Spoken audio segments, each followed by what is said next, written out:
Hey guys, this is Abhishek from gadgetnews.com, and today we are here at the Lenovo booth at Mobile World Congress 2015, and we have the Lenovo Vibe X2 Pro with us. As you can see, this is the new generation of the Vibe X2 which is going to come to India very soon. It is going to be a premium smartphone just like the Lenovo Vibe X2 was. So this is going to have a better upgrade in terms of hardware specification and also in terms of the display size. The build quality is also slightly better over there. It has also got the same layer design which we have seen earlier, which is a combination of these things I would say bind together, and they have the buttons over there which are like metal buttons, and they give you very good amount of feedback whenever you press them.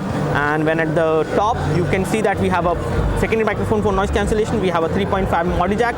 At the back we have a 13 megapixel camera with LED flash, which is again okay, but on the front we also have a 13 megapixel camera with autofocus. So this is the autofocus 13 megapixel camera which we are seeing right now on this device, and I can say this is the first time I'm seeing a 13 megapixel autofocus camera at the front as well as at the back. So we have a very good camera both at the front, almost actually the equal camera in terms of megapixel both at the front as well as at the rear, which is a very good thing. And the rear just have LED flash, whereas we do not need LED flash on the front. We do have the LED notification light as well, and we have a nice metallic earpiece. The display size is also increased. It is now 5.3 inch full high definition display, which is 1920 into 1080. It is again an IPS panel, and the viewing angles are very good. The color production of the display is also very nice, and it is again running the Vibe UI 2.0 on top of Android. As you can see, this is very good in terms of the viewing angles, and everything is looking crisp and clear. There is no pixelation, there is no problem with the color production. Viewing angles are also good. Talking about other specification, we have 2 GB of RAM on this phone and 32 GB of internal storage. This is the specification which you will see coming to India. The battery inside is a 2410 mAh battery, so it is going to give you around 1 day of battery backup as per the information which we have got, and as per the size it can actually give you 1 day of battery backup easily. When it comes to the connectivity, it is going to be a dual SIM phone. We have the SIM card slots over there. As you can see, this is going to be a single SIM tray which can take 2 SIM cards inside, and then the overall build quality of this phone has been enhanced as well. We have a nice black grille over there which actually holds the glass, and the glass also have the kind of protection you need, especially to resist any kind of scratches and to stop it from breaking in case of accidental falls.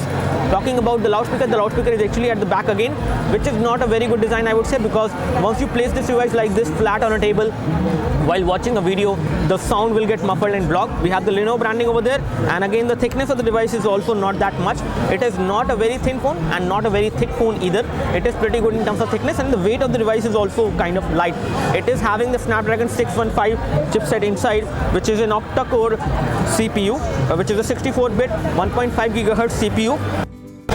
In terms of the exact weight, it is around 140 grams, which does make this phone pretty light, and the display size this time is bigger, so you have a bigger display for your multimedia and other needs. Talking about connectivity, it will support 4G as well, so it is going to be a 4G phone which will support download speed of 150 Mbps and upload speed of 50 Mbps on LTE, and again this is going to have full 4G support in India. So whenever it comes, it will support TD-LTE and FDD-LTE, both of them. So all the two bands, or both the two bands which are being tested these days on 4G, it is going to support that. Talking about other things, let's take a look over the UI. As you can see, it is Vibe UI, and this is how the phone dial look like. You can easily dial the number, but you cannot make a filter video call from this. And when it comes to messaging application, this is how it looks like. Let me just compose a new message, and when we try to type, you do have swipe to type supported, which is a very good thing. Whenever you tap on these keys, you get a pop-up as well, and again you can always type on this 5.3 inch device which has a pretty big display even in the portrait mode, and you can always type in the landscape mode as well in case you face any issues. Auto rotation is right now disabled, so that's why the keyboard did not rotate. Here we have the about phone, and we will find out the version of Android, which is going to be something important because these days we are seeing a lot of devices coming with Lollipop. So this device is actually coming with KitKat, which is not a very good thing, but let's see how it goes. They might be able to push Lollipop once it launches in India. It will take around 2 months from now for this device to come to India. And then we have the model number of the device mentioned over there. It is an octa-core CPU, 1.5 GHz, 2 GB of RAM it has, and 16 GB of internal storage it has. Let's take a look over the storage information, how much of that is actually free. So on the storage front, we have a storage of 16 GB, out of which 10.3 257 GB is actually available to the user. So this is the kind of storage you will get, and you can also change the default write disk, so you can actually install applications on the SD card, which is possible on this phone, which is a very nice thing, I would say. Talking about application scenario, we have 2 GB of RAM on this one, and we will just find out the current status of the RAM out of 2 GB. So we have approximately 699 MB of RAM free, which is fairly good, and you can run high definition games on this phone without any issues.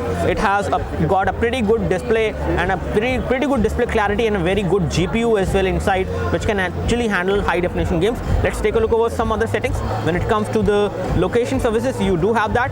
You also have power manager, so GPS navigation works fine on this one, and you also have ultimate power saving mode as well on this phone, so you can save power on this one in case you would like to do that, and especially in critical scenarios when you have very less battery. When it comes to tethering option, you do have that as well, and I'm just trying to locate that as of now. Yeah, here we have the tethering option. You can create a portable Wi-Fi hotspot. You have Bluetooth tethering supported, and USB tethering is also supported. All these things are going to work on like just plug and play kind of a thing on this device. You don't need to configure anything, you just need to start these features and it will work right away. So all in all, this looks like a very good phone. Let's take a look over the camera, which is going to be the major highlight, because it has a 13 megapixel rear and a 13 megapixel front camera, which is, again, both of these cameras are autofocus, and both of them are capable of recording high definition video. We have my iPhone 6 over there, and I'm going to take a photo of my iPhone 6 in this low light scenario. Okay, let me just disable the flash first of all. The flash is always the problem. Okay. So we have taken the photo, and let me just take one more photo as of now. And I'm going to take a photo from the front camera as well. So as you can see, the front camera has face detection, it has autofocus as well, which is a very good thing, and I really like this feature. So we have taken the photo from the rear as well as from the front camera, and again the camera shutter is pretty quick. The kind of details I have got in this photo is very nice, I would say. It is very clear, very crisp photo, and the color production is very nicely done. Maybe you might find this as a slightly oversaturated photo in terms of colors, but it is looking very good. That is more important. And this is where we have the other photo, which is also looking nice. I would say the red color is kind of reproduced in a very bright way for some reason. I don't know why is that, but it is definitely not exactly the natural thing which you see with your eyes. It is kind of oversaturated to an extent as far as the red color is concerned, especially on the images which we have took. And this is the kind of example I was trying to show you. When it comes to the clarity of the photos is good. The front camera is also doing a very good job. It has captured this photo pretty well. The front camera selfie has been captured very nicely. Everything is crisp and clear.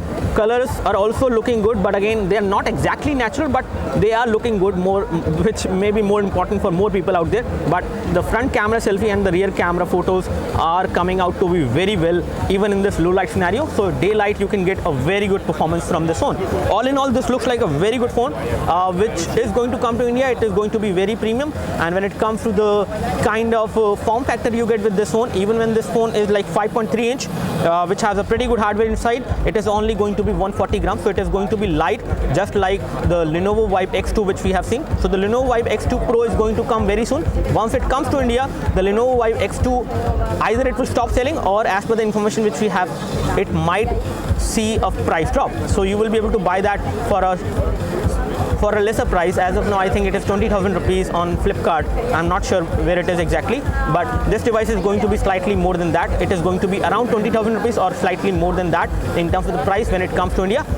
Talking about the ports and connectivity, on the top you have 3.5mm audio jack, you have a secondary microphone for noise cancellation, you have a 13 megapixel rear camera with LED flash, and 13 megapixel autofocus front camera without LED flash, but both the cameras are autofocus and they can record high definition video. Here we have the loudspeaker. At the bottom you have micro USB port for data syncing and charging. We have a primary microphone on this side, and on this side we have the power and flip key and the volume rocker. These buttons are kind of slightly above the surface, and they will give you feedback, and you can press them easily without any issues. These are metallic buttons, so very good. One thing which I do not like on this phone is that even when this is going to be a premium phone, they have not added touch capacitive, they have not added LED, backlit LED is not there on these touch capacitive buttons, which is kind of a disappointment on this premium smartphone, but rest of it is everything good. So that's all from us. Do let us know if you have any specific question for this device. We would love to help you. You can like this video if this video helped you by clicking the like button below. You can subscribe to our YouTube video channel for more videos like this by clicking the subscribe button below. Thanks for watching this video. This is Abhishek signing off. Thank you.